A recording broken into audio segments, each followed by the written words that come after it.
ইডলি ধোসা খাওয়া ভুলে যাবেন। এরকম তেল ছাড়া হেলদি টিফিন রেসিপি থাকলে অন্য কিছু প্রয়োজন পড়বে না। নমস্কার বন্ধুরা, অমৃতা আন্টি কুকিং চ্যানেলে সবাইকে স্বাগত জানিয়ে আবারও হাজির হয়েছি। তো যে সকল বন্ধুরা ইউটিউব চ্যানেল থেকে দেখছেন তারা প্লিজ চ্যানেলটিকে সাবস্ক্রাইব করে আমার পাশে থাকবেন। তো আজকের এই রেসিপি তৈরি করে দেখাবো, স্কিপ না করে পুরো রেসিপিটি দেখবেন, আশা করছি খুবই ভালো লাগবে। তো চলুন রেসিপিটি শেয়ার করা যাক। তো এখানে দেখুন আমি এই টিফিনটা রেডি করব, তার জন্য প্রথমে আমি চাল ভিজিয়ে রেখেছি। তো এখানে আমি প্রায় 2-3 ঘন্টা আগে থেকে কিন্তু চালগুলো ভিজিয়ে রেখেছিলাম। তো চালগুলো দেখুন কি সুন্দর কিন্তু বড় বড় হয়ে গেছে, মানে ফুলে গেছে চালগুলো। তো এই চালগুলো কিন্তু 2-3 ঘন্টা ভিজে রাখলে খুব সুন্দর একটা মানে ফুলে যায়। তো এইগুলোকে কিন্তু আমি খুব ভালো করে দেখুন জলটা ছেঁকে নিচ্ছি। দেখুন একটা মিক্সিং বোল নিয়ে নিয়েছি। এরপরে চালগুলোকে আমি এভাবে দিয়ে দিচ্ছি। এখানে আমি সবগুলো চাল মানে হয়ে যাবে, ধরে যাবে সেই বাটিতে, তার জন্য কিন্তু আমি সবগুলো চাল এখানে দিয়ে দিচ্ছি জল ছেঁকে ছেঁকে। এরপরে অল্প করে দিয়ে দিচ্ছি জল। এরপরে খুব সুন্দর করে মিহি পেস্ট করে নেব। দেখুন খুব সুন্দর একটা মিহি পেস্ট করে নিয়েছি, আর দেখুন কত সুন্দর একেবারে পেস্ট হয়েছে। এরকম যেন একটা ক্রিমের মতো যেন হয়ে যায় পেস্টটা, খুবই সুন্দর দেখুন ক্রিমের মতো কিন্তু হয়েছে পেস্টটা। এরপর আমি সবগুলো পেস্ট কিন্তু নিয়ে নিচ্ছি। দেখুন সে চালের পেস্টটার ওপরে আমি দিয়ে দিচ্ছি সুজি। এখানে আমি 2 বাটির মতো দেব সুজি।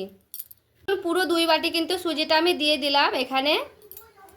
পরে সুজিটার সঙ্গে আসে চালের গুঁড়োটার সঙ্গে একটু এইভাবে দেখুন মিশিয়ে নিচ্ছি। এখানে হুইস্কের সাহায্যেও কিন্তু মেশাতে পারবেন। তো এখানে আমি কাঁটা চামচ দিয়ে খুব ভালো করে কিন্তু মিশিয়ে নিচ্ছি।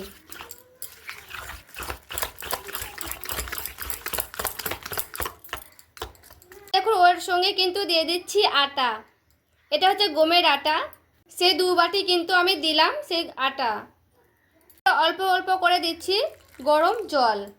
এখানে আমি গরম জলটাই অ্যাড করছি, আপনারা চাইলে কিন্তু ঠান্ডা জলও দিতে পারবেন। তো গরম জলটা দিলে কিন্তু সবথেকে বেশি ভালো হবে। তো এখানে দেখুন খুব ভালো করে কিন্তু এইভাবে আমি ফেটিয়ে নিচ্ছি।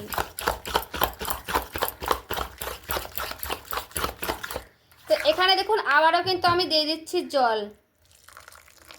জলটা আমি অল্প অল্প করেই দেবো, কারণ একসঙ্গে দেব না জলটা, একসঙ্গে দিলে তখন বেশি হয়ে যেতে পারে, তার জন্য। তো দেখুন মানে অল্প অল্প করে দিচ্ছি, আর অল্প অল্প করে আমি একবার করে এইভাবে নাড়াচাড়া করছি। তো খুব ভালো করে কিন্তু এভাবে আমি নাড়তে থাকছি যতক্ষণ না একটা মিহি একেবারে কিন্তু খুব সুন্দর একটা ব্যাটার তৈরি হয়ে যাবে, ততক্ষণ না কিন্তু আমি এইভাবে এই চামচ দিয়ে কিন্তু নাড়তে থাকছি। এরপরে দেখুন খুব ভালো করে কিন্তু একেবারে একটা মানে ব্যাটারটা তৈরি করে নিয়েছি, দেখে বুঝতে পারছেন। এখানে কিন্তু খুব ভালো করে আমার ব্যাটারটা তৈরি হয়ে গেছে। তো এখানে আমি ঢেকে রেখে দিচ্ছি প্রায় 5 মিনিটের মতো, এতে করে কিন্তু ব্যাটারটা ফুলে যাবে তার জন্য। তো এখানে আমি রেখে দিচ্ছি, তারপরে আবারও ফিরে আসছি। এখানে দেখুন আমি কিন্তু ঢাকা দিয়ে রেখেছিলাম, আর দেখুন কত সুন্দর কিন্তু আরও ঘনত্ব হয়ে গেছে, যেহেতু এখানে গরম জল দেওয়া আছে। আর প্রায় আমি 5 মিনিটের মতো কিন্তু রেখেছিলাম ঢাকা দিয়ে। এখানে আরেকটু আমি দিয়ে দিচ্ছি গরম মানে হালকা উষুধ জল গরম দিলাম। তো দেখুন এইভাবে কিন্তু আবারও এইভাবে খুব ভালো করে এইভাবে আমি নাড়াচাড়া করে নিচ্ছি।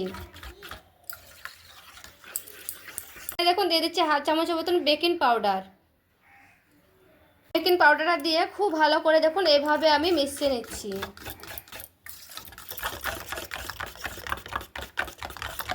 একেবারে সামান্য কিন্তু দিয়ে দিচ্ছি বেকিং সোডা। এরপরে বেকিং পাউডার আর বেকিং সোডাটা দিয়ে খুব ভালো করে দেখুন এইভাবে আমি মিশিয়ে নিচ্ছি।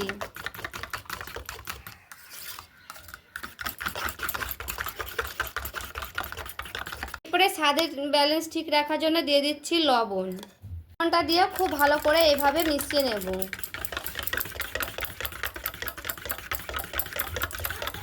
এখানে দেখুন খুব ভালো করে কিন্তু আমার ফেটানো হয়ে গেছে, দেখে বুঝতেই পারছে। এইভাবে কিন্তু সুন্দর করে ফেটিয়ে নিতে হবে। তো এইভাবে কিন্তু ফাটানো হয়ে গেলে তো চলুন এরপরে আমি ভেজে দেখাচ্ছি কিভাবে আমি ভাজবো এগুলো। এখানে দেখুন আমি একটা ফ্রাই প্যান বসিয়ে নিয়েছি, গ্যাসটাকে অন করে নিয়েছি। এরপরে অল্প করে দিয়ে দিচ্ছি তেল। তেলটা দিয়ে খুব ভালো করে এই ফ্রাই প্যানের গায়ে এইভাবে আমি লাগিয়ে নিচ্ছি।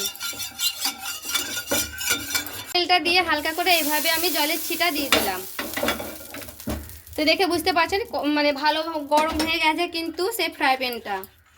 এরপরে এই যে ব্যাটারটা আমি খুব ভালো করে আবারও দেখুন নিয়ে নিয়েছি। এরপরে একটা ডাব্বু হাতা নিয়েছি, এই ডাব্বু হাতাতে করে নিয়ে নিচ্ছি, দিয়ে এরপরে আমি এইভাবে দিয়ে দিচ্ছি।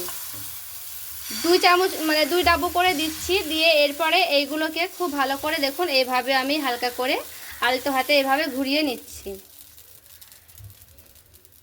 দিয়ে দেব ঢাকা। ঢাকা দিয়ে 2-3 মিনিটের মতো একটু রেখে দেব। দেখুন আমি ঢাকনাটা উঠিয়ে নিচ্ছি। আর দেখুন কি সুন্দর কিন্তু হয়ে গেছে, দেখে বুঝতে পারছেন কত সুন্দর কিন্তু হয়ে গেছে। এরপরে দেখুন আমি উঠিয়ে নিচ্ছি। আর এই যে দেখুন এটা কিন্তু পাতলা করেও করে নিতে পারবেন আর একটু মোটা করেও কিন্তু করে নিতে পারবেন। এটা আমার পুরোপুরি রেডি হয়ে গেছে। এরপর আমি ওটাকে উঠিয়ে নিচ্ছি। আরও দেখুন সেমভাবে কিন্তু আরও আমি একটা করে দেখাচ্ছি। তো এইভাবে কিন্তু আবারও আমি নিয়ে নিয়েছি আর ডাব্বু হাতে করে আমি দিয়ে দিচ্ছি। এরপরে আবারও সেই পেছনটা দিয়ে এইভাবে খুব সুন্দর করে দেখুন আলতো হাতে এইভাবে আমি একটু হালকা করে ছড়িয়ে নিলাম। এইভাবে করে নিলে গোল গোল হবে, দেখতেও সুন্দর লাগবে তার জন্য। তো দেখুন এইভাবে কিন্তু করে নিয়েছি। আবারও আমি দিয়ে দিচ্ছি ঢাকা। আবারও দেখুন ঢাকনাটা আমি উঠিয়ে নেব। আর দেখুন এটাও কিন্তু খুব সুন্দরভাবে কিন্তু হয়ে গেছে। এটা আমি হালকা করে দেখুন উঠিয়ে নিচ্ছি।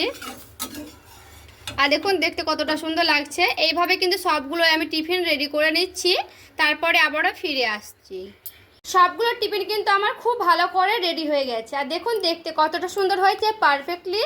এইভাবে কিন্তু একবার হলো এই টিফিন রেসিপিগুলো তৈরি করে দেখতে পারেন। খেতে তো বন্ধুরা দুর্দান্ত হয় এই টিফিন রেসিপিগুলো। আর এই যে চাটনি, এই লঙ্কা বাটা আর এই সেই লবণ দিয়ে কিন্তু এই টিফিনগুলো খেতে দারুণ লাগে। বাচ্চারা চাইলে কিন্তু টমেটো সস দিয়েও খেতে পারবেন। আজকের এই টিফিন রেসিপি কেমন লাগলো আপনাদের অবশ্যই কমেন্ট করে জানাবেন। আর দেখুন কতটা সুন্দর নরম সফট হয়েছে। রেসিপি ভালো লেগে থাকলে লাইক করবেন, চ্যানেলটাকে সাবস্ক্রাইব করে আমার পাশেই থাকবেন। সকলে ভালো থাকবেন, সুস্থ থাকবেন। দেখা হচ্ছে আরও একটি রেসিপির সঙ্গে।